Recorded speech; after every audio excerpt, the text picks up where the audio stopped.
I think we're ready to start. So I've already given an introduction to Mr. Gratz, and so I will turn it over to him. Welcome. Thank you, Pastor. And greetings from Bethany Lutheran College. Sounds like many of you are familiar with Bethany already, but it's a pleasure to be here today, and I'm glad you invited me. I think it was the day before yesterday, my son texted me and said, "It's 7, Dad, feels like -7. And I said, "It's going to be 65 today. It feels like I woke up in the right city." So, we appreciate coming here and you having us as well. I'm an 84 graduate of Bethany when I was at junior college, and I have the distinct pleasure of having all 3 of my children attend classes at Bethany. 2 of my daughters have graduated there in 14 and 16, and my son is currently a junior at Bethany now. So I say that is a privilege to do that because of all the advantages that Bethany that we believe gives to the students. First and foremost, Bethany value. This has been our tagline for the last couple of years, Bethany values, because we do believe that our education has a special value because it's a Christ-centered institution and, of course, for the coursework that we offer. But we also value the students. Some of the pictures you see today are going to be pre-COVID. This is one of them. And so this was a picture that was taken, I think, a year ago, last fall. And so some of them you'll see with masks on today and such, the social distancing, and some of them not so much. And I think they'll be rather obvious. But we also value the students because the students give us the energy, the students give us the ideas, they give us that look into the future and that curiosity that keeps us putting together that valuable package. Bethany has a twofold purpose. First and foremost, it's engaging our students in the gospel message. So while they are on campus, they can grow in their faith and learn to know Jesus as their Savior. This is first and foremost the biggest value that we offer. Young adults in their lifetime, this is when they're forming those adult identities. And where else are they going to hear the message of Jesus as their Savior if they don't attend an institution like Bethany Lutheran College? Second of all, second purpose is equipping those students with the knowledge, understanding, and that adaptable skill set so they can go out into their careers. They can lead in their families. They can lead in their churches and their communities. And I think that adaptable skill set is most important. And here's why. A little bit about myself, just quickly. I came to Bethany about 2 years ago. Previous to that, I spent 33 years in the banking industry, and I was a commercial lender. The last 21, 22 in the Mankato area. Okay? The last bank I was at, First National Bank, we hired a lot of Bethany students as tellers, receptionists, new accounts personnel, those kind of things. One of the gals that we hired, she came to us and she was a psychology major with a theater minor. And she came to work with us in the bank. Wasn't sure how that was going to go. Usually we get the business students and the economics people, the accounting people. She did a wonderful job. And she was probably there for about a month. And then one day I said, "How's it going?" And she said it was going great. She loved it. I says, "How does somebody that studied psychology with a theater minor become a banker?" And this is what she said. "Well, Mr. Gratz," she says, "I'm not a banker. I'm an actress. I'm just playing the role of a banker every day." That's that adaptable skill set. And why do you need that adaptable skill set? Because they tell us today that our young folks that come out of college, in their lifelong career, they're going to have 5 to 7 different careers. That's not jobs, that's careers. They're going to change jobs every 18 months on average. And so you really need to have that adaptable skill set, that understanding and knowledge to be able to think through processes. I'm on my second career. And so I tend to keep it just to 2. Bethany values, we do value that Lutheran identity. This is a picture pre-COVID again of our chapel. We do have chapel every day. 10 o'clock in the morning for about 15 to 20 minutes. And it's a great way to get a gospel message to the students on a regular basis. And the students do enjoy coming to chapel. Just a little bit why that's needed. And like I said, if you're not going to hear the gospel message when you come to Bethany, where are you going to hear it? The Barna Group tells us that Christian families that send their children off to college, 2/3 of those children stop going to church. And half of those students, or the majority of those students, don't come back after they graduate. That's a big sucking sound, you might say, out of our congregations. And that's a concerning thing. And like I said, this is the area where they're figuring out those adult identities. And it wouldn't be nice to have Jesus Christ as part of that for the rest of their lifespan. Here's just a breakdown of the enrollment numbers and such that we have by a religious affiliation. And I'm not going to dwell on all of them, but the ELS falls in this line right here. Those are the ELS students, and if you look at our numbers, right now our enrollment this year is about 770 students. So you can see a little bit less than 100 of those are ELS students. The line above that, the lighter color blue line, is the WELS students. That's just a little over 100. And so you got less than 200 students from churches within our fellowship. The line that shoots right up to the top, other, non-disclosed. Now maybe they're unchurched, maybe they just didn't want to fill out the survey and say which church they were from or where they believe they leaned towards. But those, as you can see, over 200 of the 700 students on campus. So what a great outreach it is to have that Lutheran identity. And Bethany truly does value their souls. And we tell students that when we recruit them. We do value their soul. Little known fact, the last 5 or 6 years, we've averaged 1 or 2 baptisms per year on campus. Now I can guarantee you that most of the students that sign up for college didn't have baptism as one of the things on their little checklist of, can I get this when I go to college? They're looking for a degree, they're looking for fun curricular activities. Not this particular gal, but another one very similar to her. Her name was Melanie. She came to Mankato from a small town about 30 minutes away. She came to Bethany for 3 reasons. The first, it was close to home. Second, small class size. Her high school graduating class was somewhere between 30, 35. And so Bethany fit what she was used to. And the third reason was engaging in the gospel? No. Equipping her with the tools for the future? No. She wanted to play basketball. So she came because of small size, close to home, play basketball. She's 6'2". However, and she didn't come from a strong Christian family. Her family did not practice going to church and praying at the table and just the minimal things. But she, as the Lord would have it, we put her with a student that was strong in her faith as a roommate. And they started to talk about Jesus, and before long, she was in front of Chaplain Molstead and decided to get baptized. And so it's those deep stories that tell us that the Lord has truly blessed Bethany Lutheran College with our faculty, with our staff, even our students, to spread that gospel message. Because that was a fantastic story there. He uses our entire constituency, and that's our congregations out in the field as well. So with that, I guess I would just say thank you for your prayers, your support, and your testimony of Bethany.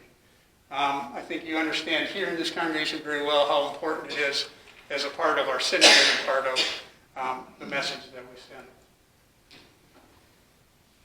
Bethany values my future. When they come to Bethany, we take care of them while they're on campus. We look out for their needs, but we also want to look out for their needs after they leave. And so the current price tag on a year at Bethany tuition is just short of $28,000. Total, if you live on campus, have the food plan and everything, $36,900. Average of a residential 4-year college in the United States this year exceeds $50,000 of a private school. We are blessed to be able to say that we are the least expensive private school in the state of Minnesota, with a sticker price of $36.9. But here's the neat thing. Our average net cost after scholarships and student financial aid, etc., is $16,400. I used to say only $16,400, but that still is a lot of money. I get that. And over a 4-year period, that does add up. But that kind of falls in line a little bit with what our state universities are. It's about $17,000 at MSU. My son, I told you before, he's taking classes at Bethany. He's a junior. He just transferred back last year from South Dakota State, where he started in an ag degree, which we didn't offer. And his financial aid was $500 off because his father, was a graduate from South Dakota State after I left Bethany. So that was his financial aid package. So they don't try too hard there. Obviously, there's a difference of the sticker price there of about $28,000. So that's a big difference. If you haven't been to campus for a while, this is a dated picture, but it still gives a good overview of what the campus looks like. Back when the Senate purchased the campus in 1927, there was 5.2 acres, and now we're about 55 acres of campus. And what you don't see is the athletic fields that are down in this area. We'll talk about that in a minute. Most of you, I think, understand or have been to Mankato the way it sounds, and so you know that it is a thriving community. It is a safe campus. So if you understand Mankato, I'm going to be honest and I'm going to be frank with you. I have to put a disclosure on. This is the view of campus, and it shows downtown in the background. We do say downtown is a walkable distance. If you choose to walk downtown, you can do that. We tell students that. What they need to understand is that we are up on the river bluff, and there's about 200 concrete steps down the hill, right? Maybe some of you walk those steps. Problem is, the down isn't so bad. It's up coming back, after you're all tired. And campus doesn't look like this today. It's January. So, unfortunately, our students get to see this a little bit in the spring and the fall, but not throughout the winter. And so we do have a nice tunnel system on campus that gets most of the students to the classes outside of the elements. Building Bethany campaign. This is our effort that we have going now to provide some activity space for our students. Originally, when we built our first gymnasium on campus, that was in 1959, we had 102 students and 4 athletic teams. And then in 1995, our student population had grown from 102 to 354. And so we had instead of 4 athletic teams, we had 8. And we said we need more space, we built a second gymnasium. We haven't done anything in 25 years in that regard. Now our student population is 772, and we have 17 athletic teams. And they're all practicing out of 2 gymnasiums. In fact, there wasn't any fall sports because of COVID this school year. And so most of those activities have got pushed to the spring. And so now we have all of our athletic teams in 2 gymnasiums trying to get ready either for the winter basketball season, which is upon us, the volleyball season, which was missed in the fall, the soccer season, which was missed in the fall, track and field and cross country, baseball and softball, all in 2 gymnasiums. My son plays baseball. His practice time gets to be 5 a.m. to 7 a.m. So, and they flip that out. So it's not every day he has to do that, but each team takes their time at those early. A lot of our intramurals take place at 9, 10, and 11 at night for our students to participate in intramurals. So we're looking at adding a field house and the soccer field, and I'll talk about that here in just a bit. But our Building Bethany campaign is a 5-phase campaign. So the first phase was to move our baseball program, which was where we depicted the new soccer field to be. That was our baseball field. We now moved that about 10 blocks away to Franklin Rogers Park. This is a city-owned facility, and we have a long-term lease with that. They just spent about $3.5 million to upgrade this facility with the artificial turf playing surface. And then some amenities like you see here. This is home for our Mankato Moondogs. It's a developmental baseball team. where college students are preparing to try to become pro athletes. And so we have Mankato Moondogs during the summer. But Bethany has exclusive rights to the field, and we get to call it our own. We put up signage so like it is our own during the months of March, April, and May, and that's our baseball season. And then they get a month's worth in the fall as well, but that's for practices.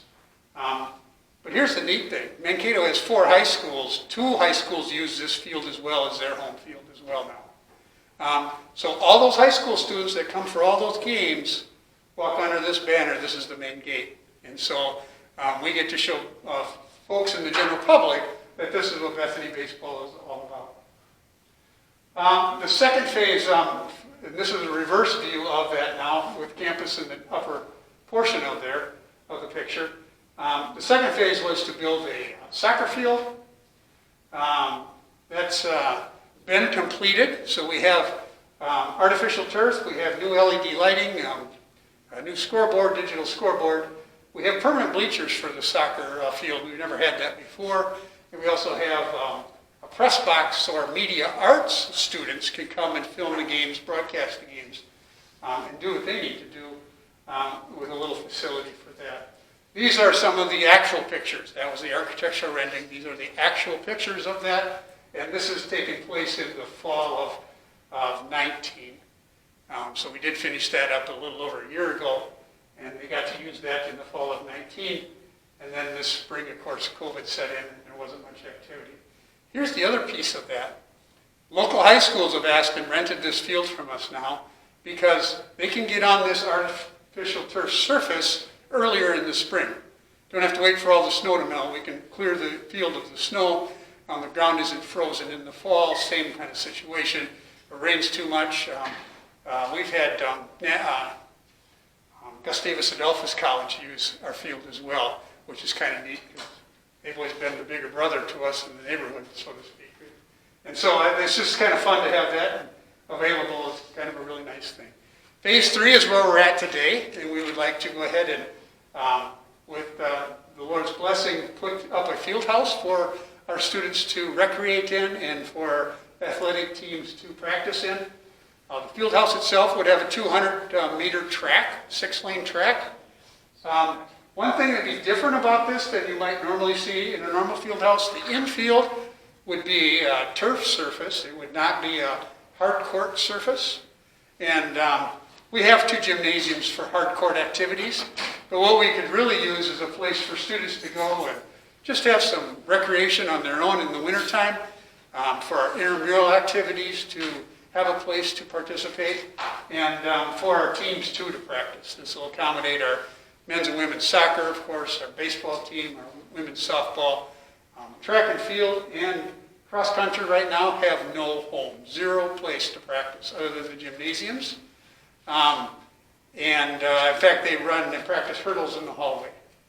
So in the carpeted hallway, just like you have here. So they've long needed a place to be.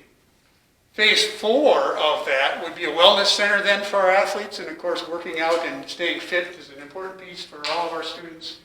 And so the wellness center that we would add, it's planned to overlook the facility in the field house. This would triple our space for workout space for our students. So I said our student population is 770 now, and about 40% of our students participate in athletic teams of some way, shape, or form. The 5th and final phase then would be go back to that original gymnasium, the Ron Young Gymnasium, and renovate that. That still has the original floor in it, the original bleachers of 1959. The locker rooms haven't changed a whole lot, other than an extra coat of paint here and there. And so that would be, the last piece of that would be to upgrade that facility. And so why do we need to do that? I've talked about enrollment a little bit. Here it is in a graph form. This is a 15-year look at what our enrollment has been. You can see we had a little bit of a peak here about 2008, 2009, but what happened at 2008? We had an economic recession.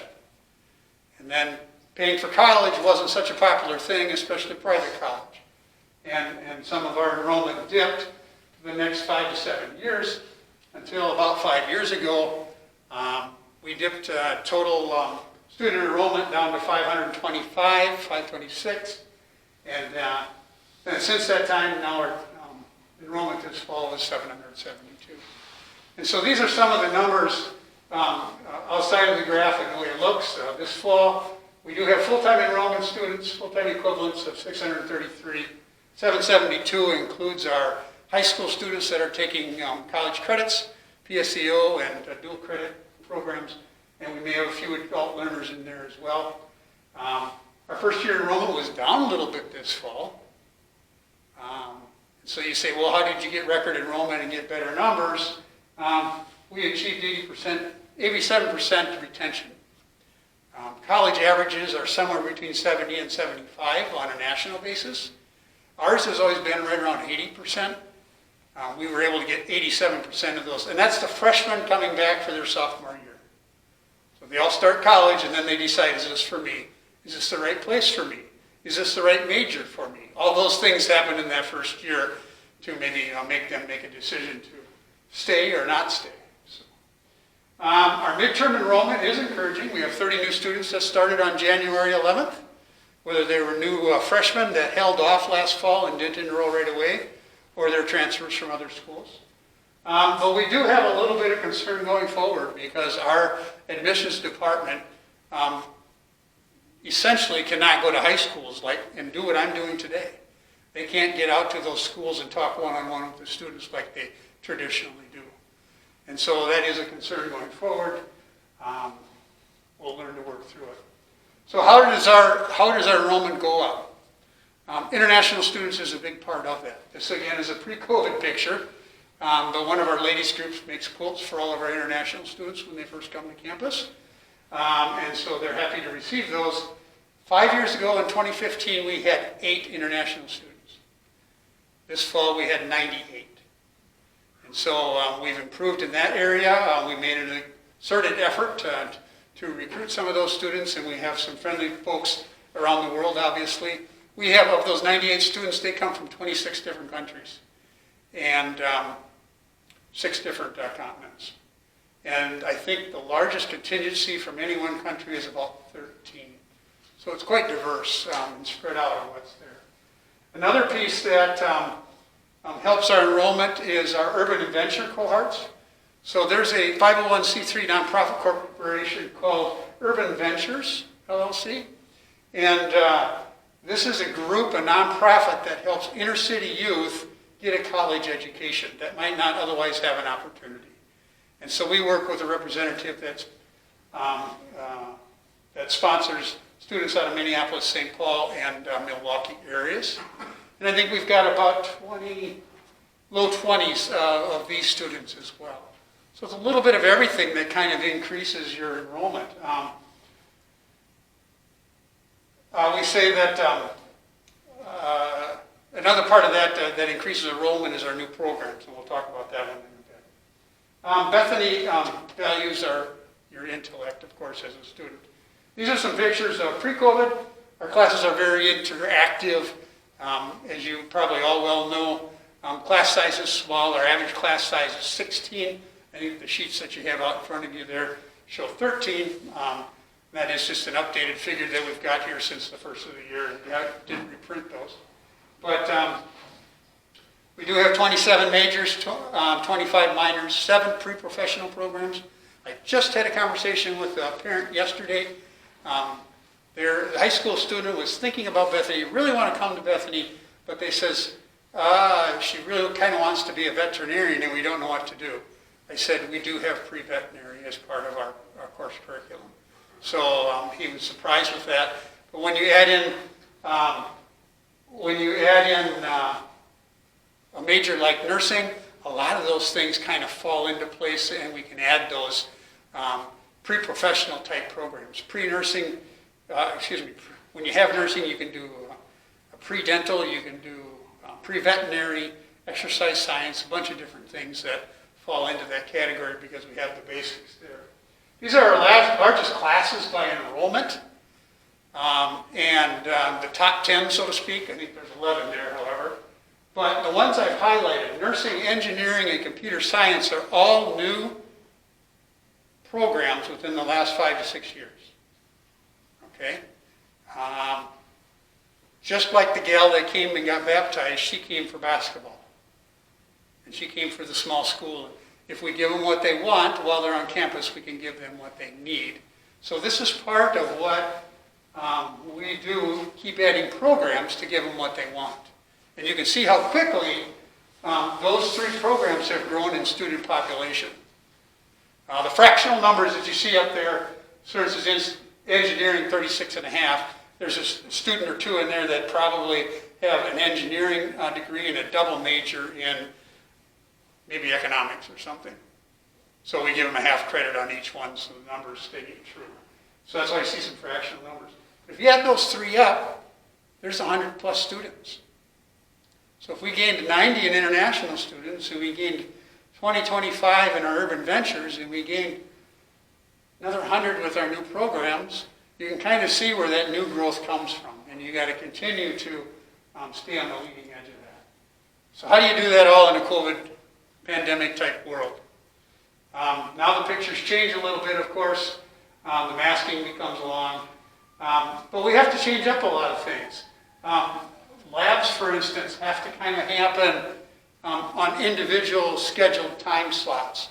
So only a few people can be in that particular lab if it's a smaller space at a time. Of course, we have masking of within all our facilities on campus. You see Peter Harstead here Fogstead, excuse me, with the directing the band in our chapel. All our musical groups now practice in our chapel. So every day after chapel, we clear the chairs out and bring in either instruments or risers or whatever we need for either the choir or the band. That's one of our big venue spaces. We could put them in the gymnasium, but I already told you how precious the time is scheduled for those spaces. So we've overused our chapel, which is just fine. All our athletes practice with masks on as well. This is what chapel looks like in a COVID world. By regulation and rule, we need to space out those chairs, and we do that. And then the other parts of that is the adjustments that are made to our fine arts and athletic schedules. Our athletic teams were all canceled last spring at midterm, and fall activities were canceled as well. We're hoping that this spring will be a little different for them. Our fine arts have kind of rolled with the punches as well. We had our first outdoor band concert this fall, and it was really a nice thing.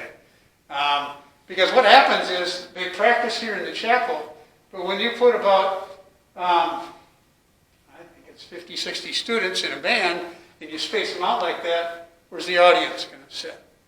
And so we had an outdoor concert for them, and choir did some similar things. Another thing that the fine arts are doing is, in our chapel services, a lot of our students are performing that way with soloists, duets, and quartets and different things like that, and providing needed music for our chapel services. So that gives them a chance to get in front of folks. But the biggest piece is our HighFlex learning model. This is the view of our HighFlex learning model.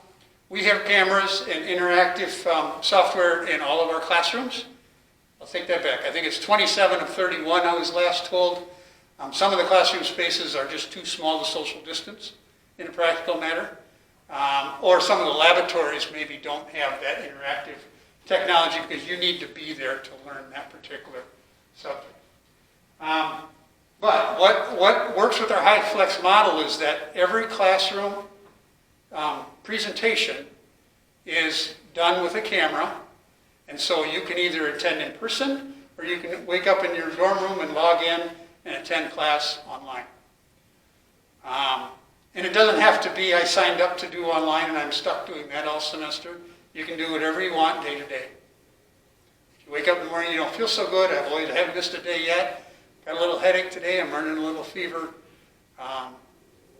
please stay in your dorm room, stay in your apartment, stay at home, wherever you reside, and try again next time. Because what it shows here is that, let's see, I can show it better right here on this one. This gal has her computer open, and she's seeing on her computer the same, so she's logged in being in classroom, but she can see exactly what the professor has up on the board. And if you look closely across the bottom, there's some open windows here, just like a Zoom meeting. Those are the students that have logged in online. And so they're seeing what this student is seeing on their computer. And they can interact in the classroom, ask questions, just like anybody in the class. This is a neat part of our strategy as well. This is a discussion group, and I think that's one of our education classes for education majors. They're doing a group discussion in partners, if you will. Of course, they're social distancing the best they can. This gal down here, her partner is logged in online and she's on the iPad. And so she's in that discussion as well, but it's just the neat things that technology can do. And this has allowed us to keep students in the classroom all fall. We're still doing that today. Were we perfect on that? Did we have positive COVID tests on campus? Yes, we did. But we did our best to mitigate that. This fall we have room for about 450 students to be residents on campus. And this fall, going into this fall last summer, we had at least 450 applications of people that wanted to be on campus. And we knew we couldn't do that in a COVID atmosphere, in a pandemic. We had to leave some space available for an outbreak, some quarantine space, and lockdown spaces. And so what we did is normally we have our freshmen and our sophomores required to stay on campus. We released all sophomores, if they chose, to live at home that lived within a 25 or 30 mile radius. And so we gave them a waiver on that, and several of them took us up on that. So that was kind of a good thing for us too. So what has the COVID taught us at Bethany? Of course, God is faithful. We have an extremely dedicated faculty and staff. They were able to take our curriculum last spring. We extended spring break an extra week, so we had a 2-week spring break, and in the 2-week period, they flipped all of our courses to an online version of that. And then over the summer, we installed the high flex model, of course. So we proved that we can pivot quickly. We're learning to be good stewards of the resources that we have available, of course. But we also learned that our alumni and supporters of Bethany want to see us succeed.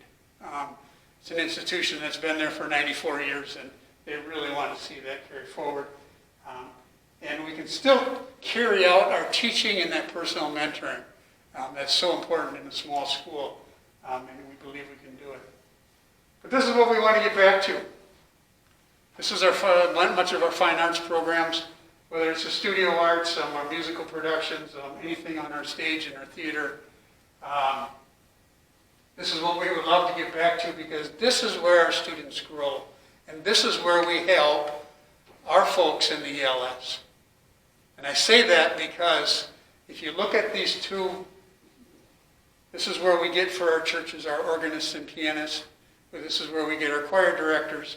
This is where we get our Sunday school teachers that can draw a picture for the students and make it look like a cow. I can't do it.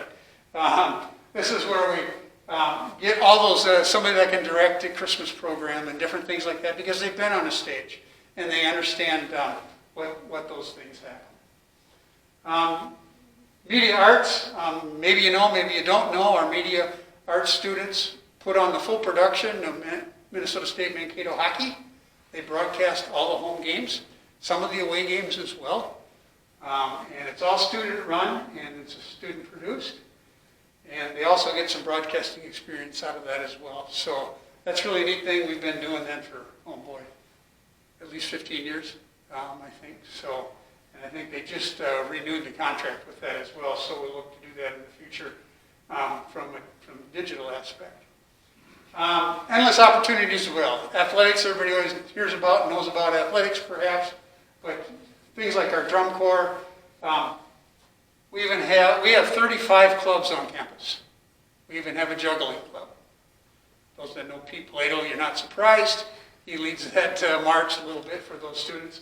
We also have study abroad programs. So a lot of different ways to get active on campus and be involved. 90% of our students, 90 or 91 I think it is, participate in some sort of co-curricular activities. And we really are proud of that. Esports is something relatively new on campus. We are in our 3rd season of esports. If you don't know what esports is, that's gaming.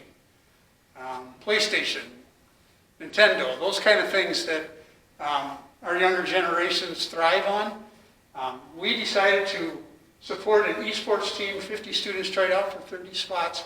We know 8 of those students that were selected for the team came to Bethany only because we had esports. Give them what they want so we can give them what they need while they're on campus.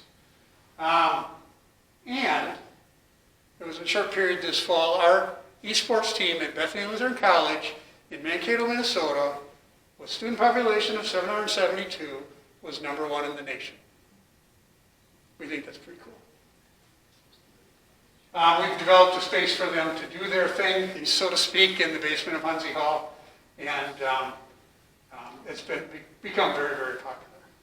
What's new on the horizon? We're looking to have our first master's program. We were looking for approval after the first of the year in January. I don't think we're going to hear anything from the Higher Learning Commission today on the 31st because it's Sunday, but I've been away from the office for a couple of days. But I'm not sure if we got that approved or not. We do believe that it's going to happen. We will have our first classes for a master's degree in clinical mental health counseling from a Christian, conservative, confessional Lutheran perspective. And we just feel that's so needed in today's society. It's going to be a completely online course, and that's primarily derives our target market, or I should say complete target market, but part of that target market is those that are already out in the field that want to come back and get their master's degree. They can't come to campus every Monday, Wednesday, and Friday from noon to 1 o'clock and take a course, so we're going to deliver that online, and so that all of our constituents and alum, or anybody that wants to join that program can do that. And we've hired Professor Dr. Ben Coles to do that. He's been on campus for a while. So what are some of the challenges that we have in front of us? I think there's 2 key challenges. First is our financial stability. COVID has given us some short-term difficulties, of course. We need to be good stewards of those resources and keep finding new pathways for that. The second piece is just sustaining that primary source of revenue, and that's enrollment. I mentioned to you earlier, we cannot get out to the high schools right now. And I know every college suffers that, right? They all have that same problem. But what we offer is that personal mentoring and that personal touch. And when we can't do that, it's less personal through a Zoom meeting. I think you guys just fully understand where that comes from. And it's even harder to talk to our minority and international students as well, because our recruiters in that area just have not been able to travel since March of last year. And so when you can't go visit these people and they don't understand where Minnesota is, let alone Bethany Lutheran College, it gets to be tough. Above all that, our focus remains on the one thing needful and our commitment to the Lutheran confessions. This is a picture of the painting that's in front of our chapel with Jesus with Mary and Martha, the city of Bethany, talking about that one thing needful. We're not ashamed of the gospel message, and we do know that the word will not return to us empty. So we want to continue to get that in front of our students.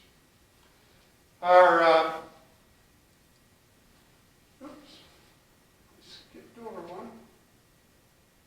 That click happy, sorry about that, folks. Our finances and support, we've had a good year. The last couple of years, we've had a balanced budget.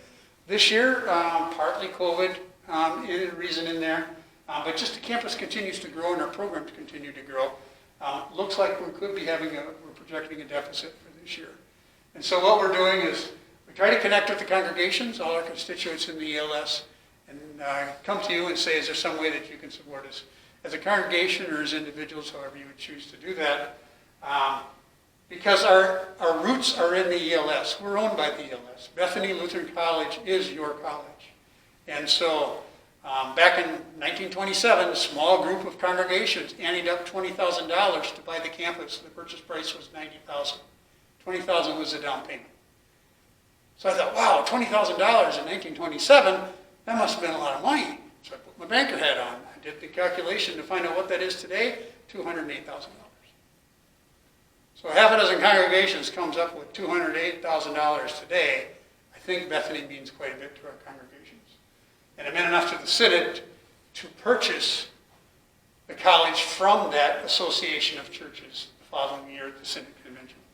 And so that's why we come back to the churches and say, is there was some way that you can support it? Our annual, whoops, I'm going backwards.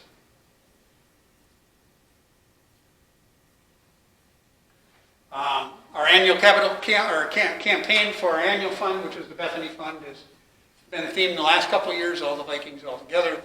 We ask you to grab an oar, take a seat, row with us. Our goal this year is $625,000 by fiscal year end, June 30th.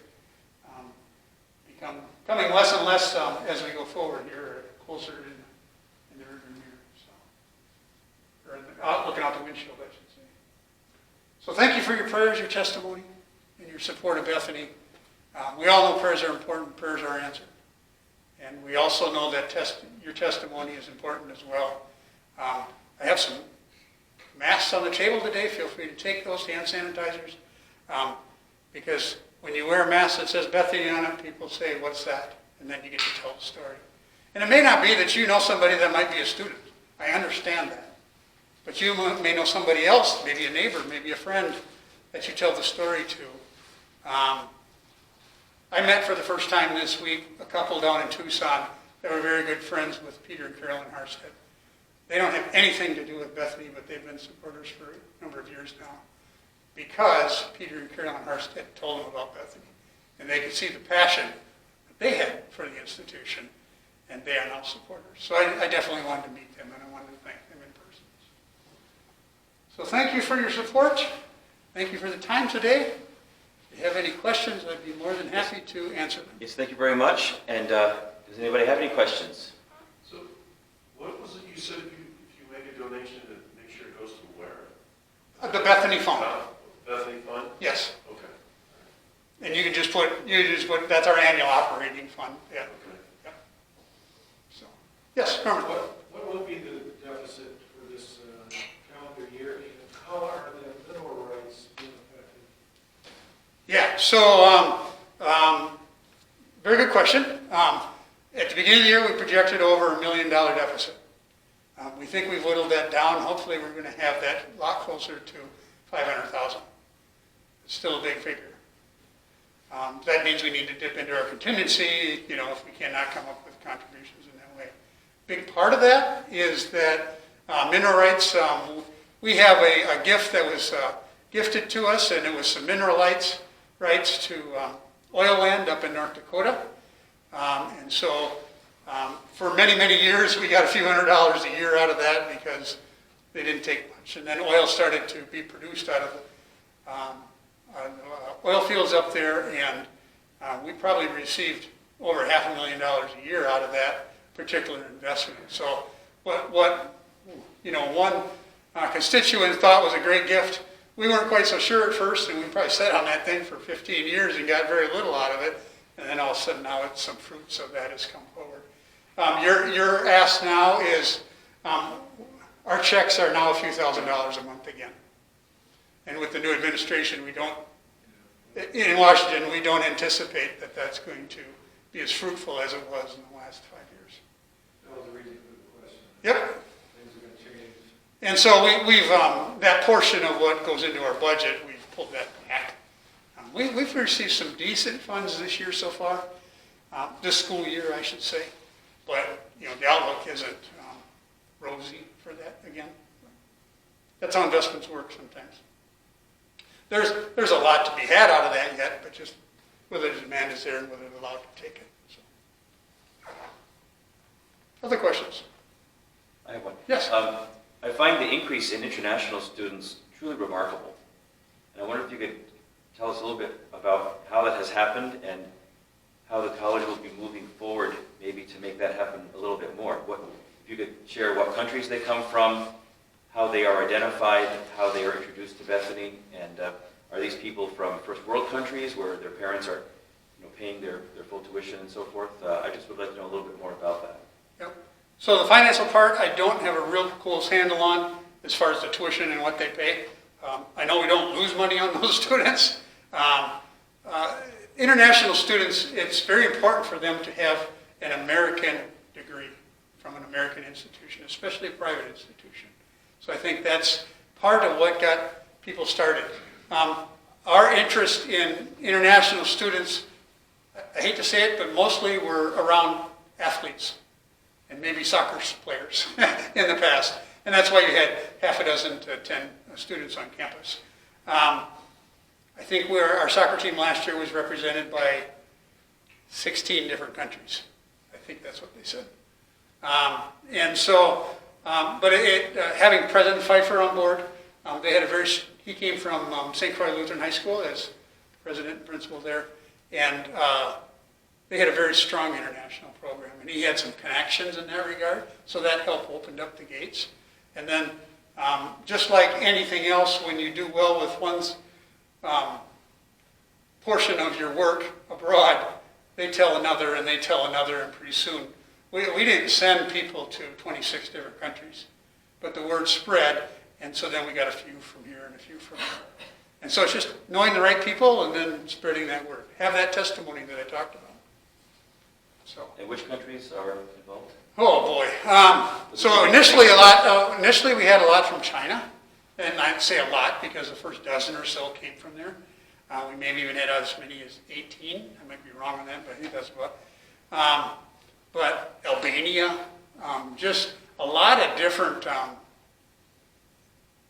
countries. I should have that list somewhere, and I can get you some information on that, Pastor. I'll do that. But it's a scattering. So. But that creates other challenges as well. It creates challenges for my department. I'm in advancement, and so part of my task is to keep track of our alumni. And so when they leave Bethany, we need to keep in contact with them.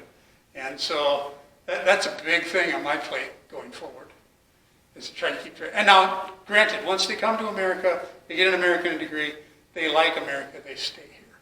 And so maybe that's not quite so hard at that point. But, everybody has a different culture and the way they do things. And so it's good that you and I can call each other on the phone and have a conversation. Maybe I can't do that with them so easily or their families. So we'll work through it. Yes? And just one last thing. As I spoke to you earlier, Redeemer is a memorial to President Wilson who sent a check for $1,000. Well, thank you. That's very nice, very nice. Yes. President Molstead will be missed. There's no doubt about that. He touched the lives of a lot of folks, and I worked with him. Prior to coming to Bethany, I told you I was in the banking industry, but I did serve on the Board of Regents for 7 years. And prior to that, I actually was an adjunct professor for 4 years. They asked me to teach some economics and some risk management insurance classes. Never thought I'd be in the front of a room talking to people, but here I still am. So. Anyway, President Molstead will be greatly missed. Well, if there's nothing more, I want to thank you for spending time with us today. Thank you for having me. And giving us an update on all the interesting and important things that are happening at our college in Mankato. And I wish you well as you continue to travel and spread the good word about Bethany and what Bethany can offer to so many people. So again, thank you very much for being with us today.